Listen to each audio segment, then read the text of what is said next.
우리 좌우 앞뒤에 계신 분들에게 이렇게 인사하겠습니다. 명절 잘 보내셨습니까? 탈나지는 않으셨습니까?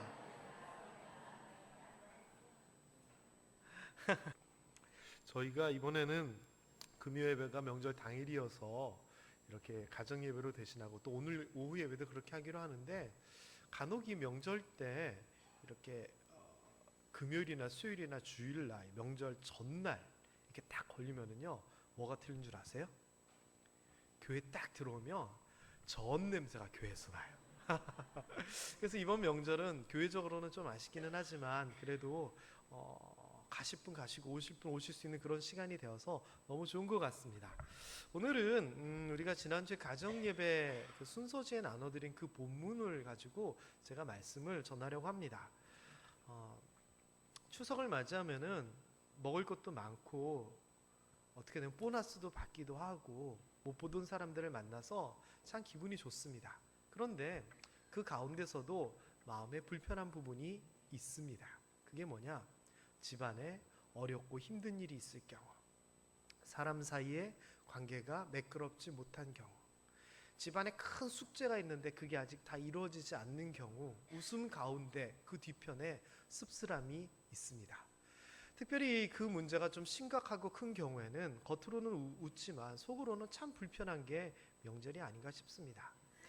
특별히 그 집안에 어떤 부족함이 있고 모자람이 있어서 온 가족이 하려고 해도 잘 안 될 때, 자녀들이 열심히 노력하는데 결과가 좋지 않아가지고 눈치 보일 때, 명절은 오히려 바늘방석에 앉은 그런 느낌이 될지도 모릅니다. 남들은 저렇게 잘 되는데, 남들은 저렇게 행복한데 우리 집은 왜 이래? 이런 마음이 드는 그런 가정도 있을 수가 있습니다. 물론 모든 가정이 그렇진 않겠지만 모든 가정이 어느 정도의 그런 마음은 분명히 있을 겁니다. 그래서 오늘은요, 우리 가정과 관련돼서 이 명절을 맞이해서 어떻게 우리가 생각하고 어떻게 기도해야 되는지 이 빌립보서 1장 6절의 말씀을 가지고 우리가 한번 생각해 보았으면 좋겠습니다. 이 말씀은 지난주에도 보라 내가 새 일을 행할 것이니 이제 곧 나타날 내가 광야에 길을 내고 사막에 강을 낼 것이다 라고 하는 이사야서의 말씀을 제가 설명을 하면서 하나님께서 하십니다 라고 하는 그런 내용을 통하여 얘기하다가 이 빌립보서 1장 6절의 내용을 제가 언급을 했습니다. 그래서 우리 안에서 뭔가를 시작하셨다라고 하는 이런 표현을 인용을 하면서 우리는 생각하지도 못하고 우리는 계획하지도 못하지만 이미 우리 안에서 하나님께서 뭔가를 시작하신 것에 대한 그런 얘기를 했습니다. 그러면서 이 빌립보서 1장 6절과 뒤에 있는 2장에 있는 말씀을 제가 인용을 했는데요. 자, 이 말씀 여러분들도 들어보신 말씀일 거예요. 그런데 여기에서 착한 일을 시작하셨다라고 하는데 이 착한 일은 도대체 어떤 일일까요? 하나님께서 우리 안에서 시작하신 착한 일 뭘까요?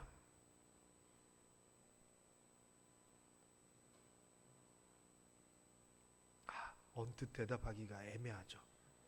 대충 뭔지는 알 것 같은데 이게 뭐다라고 딱 설명을 해보라 그러면 어려운 게 성경에는 굉장히 많습니다. 저도 이 본문을 묵상하면서 착한 일이 도대체 어떤 얘기일까? 이런 생각을 하다가 이제 찾아봤더니 너무 쉽게 그냥 설명이 되더라고요. 다른 성경 번역서들을 보니까 선한 일, 훌륭한 일, good work, 좋은 일을 하나님께서 하신다라고 얘기하는 거예요. 그래서 이게요, 두 가지인 것 같아요. 하나는 하나님께서 착한 일을 우리에게 행하신다라고 하는 그런 말이고, 좋은 일, 훌륭한 일을 우리에게 해주신다라고 하는 그런 말이 첫 번째 의미고, 두 번째는 우리가 그 착하고 선한 일을 하게끔 우리 안에서 뭔가를 시작하셨다라고 하는 그런 의미도 되는 것 같아요. 저는 두 가지 의미 다 맞다라고 생각이 듭니다. 자, 그리고 이 착한 일이라고 하는데 이 착한 일이 또 두 가지 방면으로 생각할 수가 있어요. 첫 번째는 영적인 거예요. 그래서 죄와 반대된 선한 일을 얘기한다라고 생각이 들어요.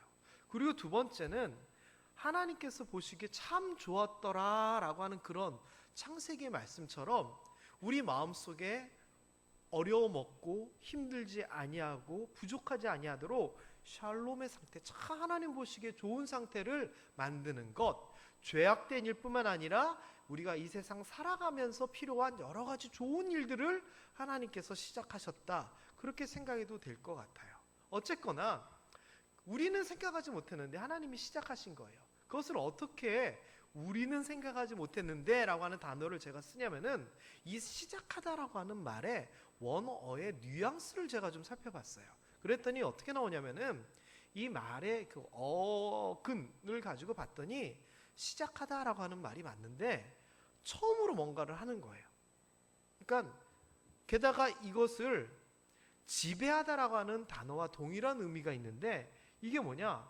남들은 생각하지도 않고 있고 남들은 하고 있지 않은데 내가 한번 할게 라고 하면서, 자 내가 하는 거 봐, 주도적으로 그것을 시작하는 거예요.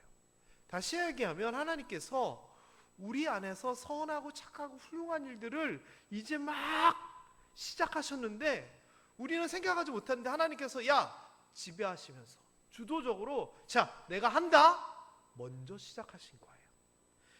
그러니까 이게요 굉장히 중요한 것 같아요. 특별히 이 주도권을 가지고 시작했다라고 하는 것은 내 안에서 일어나는 이 일의 목적, 그것으로부터 나타나는 열매 결과가 내가 생각한 것이 아니라 하나님이 생각하고 있는 것이다 라고 하는 겁니다.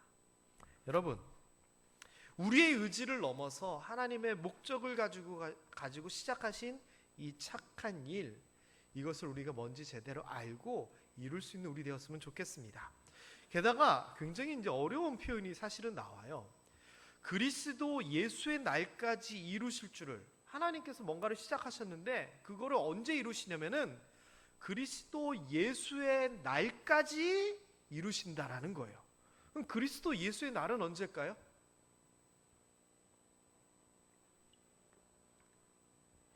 약간 어렵죠. 고민하시는 것 같아서 제가 얼른 말씀드리겠습니다. 그리스도 예수의 날은 예수님이 다시 오실 때까지라 다른 성경은 번역을 했더라고요. 자, 그러면 지금까지 이야기를 한번 제가 정리를 해볼게요. 우리는 그렇게 생각도 안 하고 그렇게 살 생각도 안 하고 그런 거 마음 먹지도 않았는데, 하나님께서 우리 안에서 선한 일 그리고 훌륭한 일, 하나님 보시기에 좋은 일을 짠 시작을 하신 거예요. 그래서 우리가 살면서 하나님께서 우리에게 이런 계획이 있구나, 너희가 행하시는 이는 하나님이시니 자기의 기쁘신 뜻을 위하여 너희로 소원을 두고 행하게 하시나니 라고 하는 빌립보서 뒤에 나오는 말씀처럼, 이런 하나님의 뜻과 계획에 대해서 우리가 그렇구나 라고 하면서 이제 따라서 살아가는 거예요. 자, 그랬는데 이게 잘 이루어지지가 않아요. 그랬더니 하나님께서 뭐라고 얘기하시냐면은, 예수 그리스도 오시기 전까지는 될 거야 라고 얘기를 하는 거예요. 자, 그러면 그게 언제예요? 예수 그리스도 언제 오세요? 언제 오시는지 몰라요. 그러면 이게 언젠가는 되겠지, 이런 이야기일까요? 아닙니다. 이 예수 그리스도의 날이라고 하는 것은 이 사도 바울이 썼을 때 이 당시에는 자기들은 예수 그리스도가 금방 오실 것이다 라고 생각을 했어요. 그래서 데살로니가 전서, 후서 이런 데 보면은 예수님께서 도적같이 오실 거니까 너희가 깨어서 기도하라 이렇게 얘기하고요. 나는 복음을 전해야 되는데 예수님 언제 오실지 모르는데 결혼하고 내가 애 키우고 시간이 없으니까 나는 결혼할 시간도 없어라고 사도 바울은 결혼도 안 하고 복음을 전했거든요. 그러니까 이 사도 바울과 초대교회에서 말하는 예수 그리스도의 날은 저 멀리 있는 날이 아니고 곧 닥칠 날이에요. 그리고 이 날은 오겠지라고 하는 그런 아주 부정확한 날이 아니라 반드시 오시고 반드시 이루어질 확실한 날이에요. 그래서 예수 그리스도의 날이다라고 하는 것은 언젠지는 모르고 지금은 일이 완성되는 것 같지는 않지만 결국은 반드시 이루어지는 그런 날, 그렇기 때문에 우리가 희망과 소망을 가지고 기다리는 날이 예수 그리스도의 날이에요. 그래서 우리 안에서 이 무언가를 하시는 하나님에 대하여서 뭐라고 지금 얘기를 하냐면은 반드시 이루어질 것이다, 날마다 우리가 그런 것들을 만들어 가게 될 것이다, 지금 더뎌 보이지만 분명히 될 것이다 라고 이야기를 해요. 여기에 대해서 너무 적절한 가사가 떠오르더라고요. 근데 찬송가는 아니에요. 제가 제일 먼저 누가 불렀는지는 모르겠는데 상록수라고 하는 노래 아시죠? 저들의 푸르른, 이게 누가? 양희은 씨가 제일 먼저 부른 거예요? 아, 그렇구나, 맞구나. 그런데 이 상록수의 가사가 뭐냐면은 바람 불고 비바람 치고 막 그러더라도 푸름을 버리지 아니하고 꼿꼿이 버티고 있는 이 상록, 우리도 그렇게 살아가자, 그런 내용인데 맨 끝에 가사를 뭐라고 마무리 지냐면은 이 모든 것을 깨다가 끝내 이기리라, 이렇게 마무리를 하면서 노래가 끝나요. 저는 이 말씀을 보면서 그리스도 예수의 날까지 이루실 줄을 확신하노라라고 하는데, 끝내 이기리라, 이 가사가 머릿속에서 떠나질 않는 거예요. 그래서 이거 참 되게 웃긴 표현인데, 상록수 노래를 제가 부르면서 은혜를 받았어요. 맞는지 모르겠는데 제가 뭐 하나님의 말씀과 연관해서 가사를 생각하고 은혜 받는 거니까 맞아요. 이 말은 결국에는 심판의 날, 그때 하나님께서 다스리시는 메시아의 날, 그때 예수님께서 다스리시기 위하여 이 땅에 오셔서 모든 것이 정리되는 그때가 분명히 오는데, 하나님께서 그때까지 만들어 가면서 이루어 나가실 것이다 라고 하는 확신의 말씀으로서 이야기를 하고 있어요. 여러분, 우리 가정의 이야기를 생각해 봤으면 좋겠어요. 이 빌립보서 1장 6절의 말씀, 우리 가정이 지금은 조금 부족하고 남들보다 모자라고 또는 힘들 수도 있어요. 열심히 해도 좀 안 되고요, 뭔가를 하려고 해도 가족 구성 안에 마음이 잘 안 맞을 수도 있어요. 그리고 집안 사람마다 어차피 사람 사는 데니까 마음이 조금 돌아서 있을 수도 있어요. 그런데 하나님께서 얘기하시는 거예요. 너희 가정 속에 나의 계획이 있고 내가 그것을 시작했다라고요. 하나님께서 이 우리 가정이 아름다운 가정 되기 위하여, 하나님의 작은 천국이 되기 위하여, 복된 가정이 되기 위하여 하나님께서 이미 뭔가를 시작했다라고 얘기를 하시는 거예요. 그리고 하나님께서 결국 그 일을 이루실 것이다 라고 하는 거예요. 여러분, 우리 가정에 여러 가지 기도 제목들이 있죠. 이번 추석 때도 만나서 좋았지만 서로를 향하여서 또 자기 자신들을 보면서 아쉽고 기도해야 될 그런 제목들이 있으셨죠? 하나님께서 그것을 선하고 훌륭하고 좋은 일로 만들어 주실 겁니다. 그리고 그것을 하나님께서 이미 시작하셨습니다. 그리고 분명한 예수 그리스도의 재림처럼 확실하게 그때까지 이루어 주신다고 말씀하시는 겁니다. 우리의 가정이 그런 가정 될 수 있게 되기를 주님의 이름으로 축원합니다. 아이고, 우리 집구석은 왜 이 모양이야? 혹시 이런 생각이 들지 모르지만 아닙니다. 이런 집구석이라도 보시기에 참 좋았더라, 하나님의 샬롬과 하나님의 선함이 넘치는 그런 가정으로 만드실 겁니다. 자, 그러기 위해서 그럼 우리는 좀 뭘 어떻게 해야 될까요? 이 빌립보서 2장 6절 앞뒤 보면은 우리 가정예배서에 잘 정리를 해놨는데, 여러 가지 우리들이 해야 될 것이 그 본문 가운데 있더라고요. 첫 번째는요, 감사입니다. 감사. 우리 집이 왜 그래? 우리 아빠 엄마는 왜 그래? 이 저놈들은 왜 저래? 서로 불평하고 불만 갖지 마세요. 감사하세요. 이게 제일 중요합니다. 서로 간에 감사할 수 있는 것. 목사님, 저는 아무리 생각해도 우리 아버지 어머니에 대해서 감사할 수가 없어요. 그럴 수도 있어요. 그런데요, 감사하세요. 감사는요, 훈련이 필요한 거예요. 감사는요, 하다 보면 진짜 감사가 되는 거예요. 그래서요, 과거의 일에 대하여서, 현재의 일에 대하여서, 그게 아니라 미래에 대하여서 그것이 중심이 되어야 됩니다. 예전에는 이렇게 엉망이었지만 하나님 잘 되게 하실 줄 믿습니다. 우리 아들이 지금 이렇고 우리 딸이 지금 이렇고 우리 집 통장 잔고가 지금 이렇지만 하나님께서 선한 일을 시작하시고 이루신다고 하셨사오니 나중에 잘 될 줄 믿습니다. 감사합니다. 이런 감사가 나와야 됩니다. 그리고요, 1장 4절에 보면은요, 서로 기쁨으로 간구하는 이야기가 나와요. 아까 앞에는 볼 때마다, 생각할 때마다 감사가 나온다고 했는데, 이제는 그 감사에서 그치는 것이 아니라 그때마다 서로를 위하여 기도한다라고 그래요. 그래서 여기에서 기쁨으로 항상 간구한다라고 하는 것은 감사가 기쁘다는 뜻이에요. 그래서 계속 이제 감사를 내가 주도적으로 적극적으로 한다는 그런 얘기고, 또 다른 의미로 좀 생각을 해보자면 우리가 기도하고 우리가 간구할 때 응답이 될 것을 알고 있으니까 기도 자체가 즐거운 거예요. 그래서 응답에 대한 확신을 통하여서 기도하는 그런 것이 바로 이런 기도예요. 여러분, 이번에 만났을 때 서로 기도해 주셨어요? 겉으로 기도를 하건 속으로 기도하건 서로를 향한 무언가가 분명히 있었을 거예요. 그래서 이번 추석을 뿐만 아니라 우리 가족들이 만날 때마다 정말 말 그대로 서로 축복하고 응원하고 기도하는 그런 추석이 되었어요.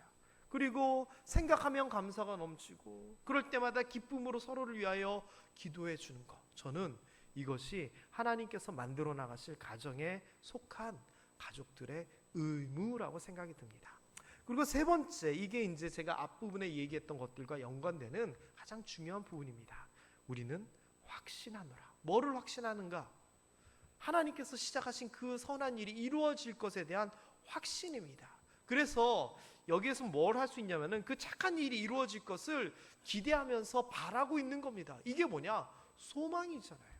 소망은요, 믿음 이후에 나오는 겁니다. 믿음 이후에 나오는 거. 믿음 없이 나오는 것은 소망이라기보다는 저는 바램, 희망이다라고 생각이 듭니다. 정말 둘은 차이가 납니다. 이것이 될지 안 될지 모르는 상황에서 아이고 이렇게 됐으면 좋겠다는 희망입니다. 단순한. 그러나 하나님께서 이렇게 해주실 것이야 라고 하는 믿음을 가지고 있다면 그것은 결과만을 기다리는 소망이 되는 겁니다. 여기서 말하는 확신은 우리가 지금은 이렇지만 하나님께서 분명히 잘 되게 해주실 거야 라고 하는 믿음과 함께하는 소망입니다. 여러분은 여러분 가정에 대하여, 여러분의 미래에 대하여, 여러분 가족에 대하여 아이고 이렇게 됐으면 좋겠는데 라고 하는 단순한 희망을 가지고 계십니까? 아니면 하나님께서 우리 안에서 착한 일을 시작하시고 이루실 것이다 라고 하는 믿음을 통한 소망을 가지고 계십니까? 구별하십시오. 그리고 희망을 벗어나 희망을 던지고 소망을 이루실 수 있는 여러분 되시기를 주님의 이름으로 축원합니다. 그렇다면은 지금의 모습을 보면서 속상해하는 것이 아니라 만드실 그 하나님의 원대한 계획을 생각하면서 서로에게 그것이 희망이 되어야 됩니다. 여러분, 추석 명절 저는 이랬던 이 모습을 가지고 지나는 그런 여러분이었으면 좋겠다 생각이 듭니다. 얼마나 보기 아름답습니까? 만나면 너무나 감사하고 서로를 생각할 때마다 정말 감사가 넘치고 서로를 위해서 기도해주고 축복해주고 응원해주고 지금 어렵고 힘들지만 하나님께서 분명히 우리에게 도움을 주실 거야, 하나님께서 형통하게 해주실 것이야 라고 하는 그 믿음이 있어서 힘이 되고 소망이 되는 그런 가정의 모습, 저는 그런 가정의 모습 여러분들이 만들어 나가시기를 주님의 이름으로 축원합니다. 하나님께서 시작하셨습니다. 여러분들이 만들어 가십시다. 그래서 다음번 명절, 다음번 추석에는 만났을 때 더 기쁘고 더 감사가 넘치고 하나님께서 하신 일에 대하여 서로 간증하는 그런 시간들 되었으면 좋겠고요. 행여나 이번에 부족한 부분들이 있었거든 기도함을 통하여서 다음번에는 그 모든 것들을 이겨낼 수 있는 여러분들 되시기를 주님의 이름으로 축원합니다. 빌립보서 1장 6절, 여러분 여기에서 안에서라고 하는 단어, 너희 안에서라고 하는 이 단어를 빼고 다른 말을 한번 집어넣도록 하겠습니다. 우리 가정 가운데 이 말을 집어넣고 나의 고백으로, 나의 확신으로 한번 다 같이 본문을 한번 읽어보면서 말씀을 마무리하도록 하겠습니다. 시작. 우리 가정 가운데 착한 일을 시작하신 이가 그리스도 예수의 날까지 이루실 줄을 우리는 확신하노라. 우리의 입술의 고백처럼 선언처럼 그렇게 이루어질 줄 믿습니다. 기도하겠습니다.